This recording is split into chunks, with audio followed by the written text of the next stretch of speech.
ये वीडियो केवल मनोरंजन के लिए बनाया गया है, कृपया इसे दिल पे न लें। हमारे आम खाए के मन करत टे खिएबनु बोलो। 1 रुपया थवाली में नहीं है, हम कहवा से आम किन के लिए आई।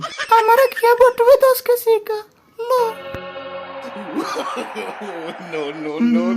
दो ले ले तो जमूरे शुरू हो जा। लियाई पकल आम, काचा आम, सरल आम, लंगड़ा आम, दशहरी आम सब ले लो। 5 रुपया में 1 किलो, 5 रुपया में 1 किलो। ये जाने मन बना हुई वो जवन फिर जावे हमारा हुए नु खा गई नहीं हम। यदि ते हमार आम खा गुल होखबे तो तोर मोए बक्सा में के पैसा चोरा ले, समझ ले।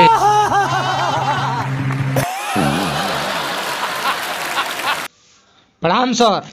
प्रणाम प्रणाम प्रणाम। ये बताओ हई पियजुआ कैसे बा? कोरोना वाला है सर। है अच्छा ये बताओ हई अलुइया कैसे बा? इहो कोरोना वाला है। इनका रे मैं कोरोना वाला रखले बड़े। कौना सावत संगे काटो तारा जानी लगा के मच्छरदानी रजऊ दे रे तोरा खातिर नचनी है। अरे दे तोरा खातिर नचनी है। कि घुस गइल, फंस गइल, अड़ा से गइल रे दे हमहु गावतनी ना देबे।